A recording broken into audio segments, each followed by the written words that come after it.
How do you forgive? We are taught from a young age that it's not healthy to hold a grudge, that the right thing to do is to forgive. But what does that mean? Merriam-Webster defines forgive as to cease to feel resentment against an offender. Pardon, forgive one's enemies. To grant forgiveness, had to learn to forgive and forget.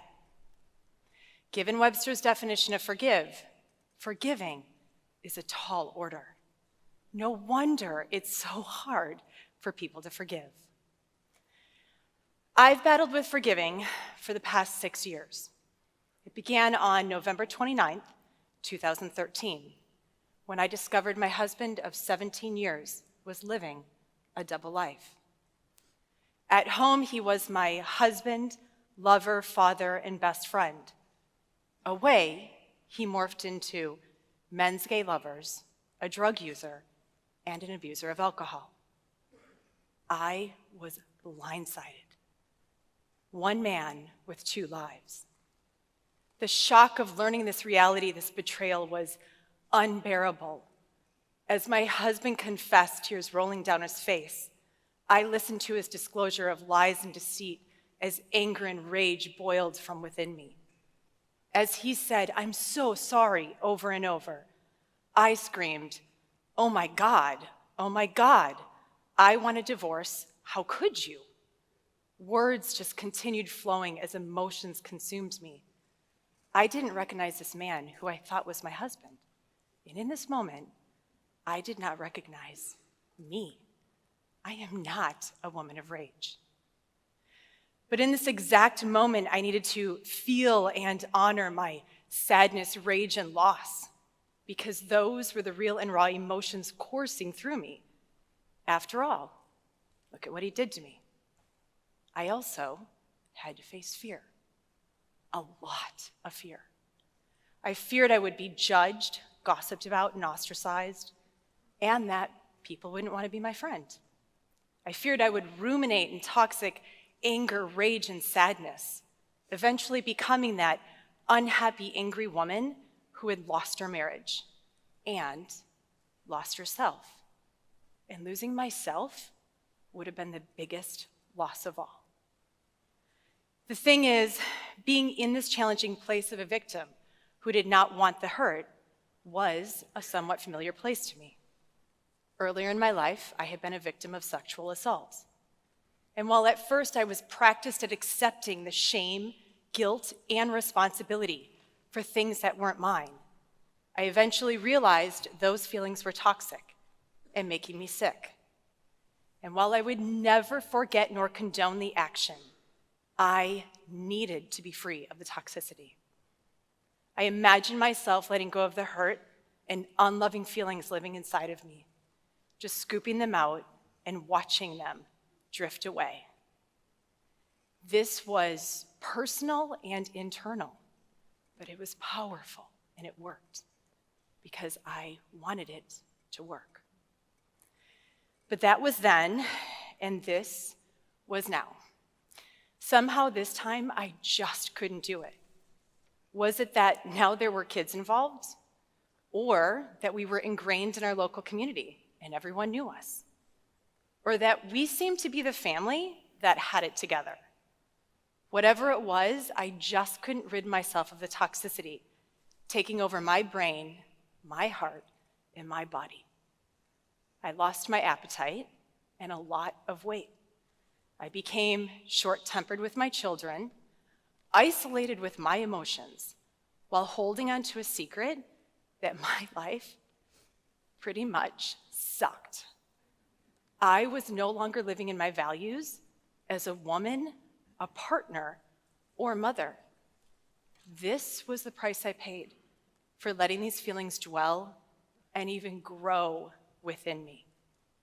Once again, I was morphing into a woman I did not recognize or like.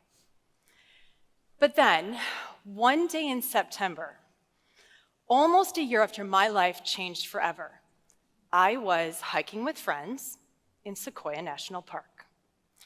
I was standing on a rock, high above this valley floor below, taking in the beauty, when unexpectedly I felt this welcoming, deep sensation. For a second, I was conscious of what it would feel like if I could let my anger, betrayal, and resentment just release away, and it felt so free. I wanted this feeling to last forever. In that moment, I realized I didn't want to hold on to this pain anymore. It was not serving me. It was harming me. So I went home to see my support group and therapist because I am not a superhero, and I was smart enough to realize that I couldn't do this alone. And after a lot of hard work, just as I had done long before, I decided I was finally ready to face my offenders one by one. I started with my husband. Now my turn to speak. I told him, I can no longer be your curtain to hide behind. I give you permission to come out and live your life. I faced friends who knew about my husband's drug problems. I faced many of his lovers, who in some cases were our mutual friends. And each time I shared how their actions festered within me, and it was time for that to end. I would say, what you did was wrong, and it hurt me, and I didn't do anything to deserve this pain. And it's not fair that I now have these toxic feelings living inside of me. I will always remember what happened because that is truth, but I refuse to let this hurt stay inside of me. Here are all of the feelings that have been living inside of me. They are not good for me. They do not belong to me. I forgive you and harbor no ill will. The thing is, my forgiveness was balanced, offering me true freedom while not standing in the way of my perpetrator and a clear conscience.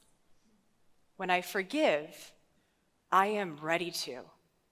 I feel this release of all these toxic emotions that have riddled my body with mental and physical aches and pains. But let me be clear, offering perpetrators a clear conscience is not a pardon or a way to excuse their behavior. But I refuse to let their transgressions and all the hurt that comes with it into my life. When people find it hard to believe that I can forgive my ex-husband and others, I ask them what forgiving means to them. Their definition is usually something similar to Webster's definition. But when I share how I define forgiving, which considers the victim, they begin to understand.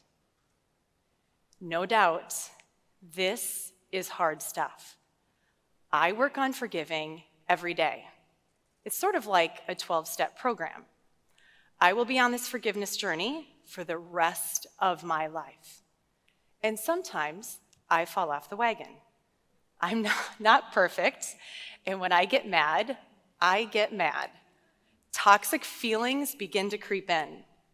But I know how good it feels to not hold anger, betrayal, and resentment in my heart. So every day, I make a choice to keep forgiving.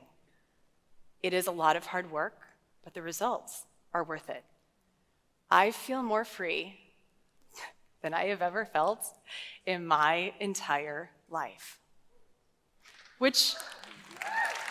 Thank you. Which reminds me, I actually have one more person to forgive. Dear Merriam-Webster, your definition of forgive has caused so much pain for victims and greatly delays their ability to heal. Forgetting makes it seem like the hurt didn't happen, which only re-victimizes victims. Pardoning, an act thought to correct injustices in the judicial system, doesn't seem appropriate either. I urge you to change your definition to highlight the process of forgiving and what is required on the part of the victim. My suggestion is forgive, to acknowledge an offense and the consequences of that offense as truth, to choose to let go of negative feelings, and to cease to harbor animosity towards the offender. With this definition, may victims find freedom and peace. I forgive you. Yours sincerely, Sara.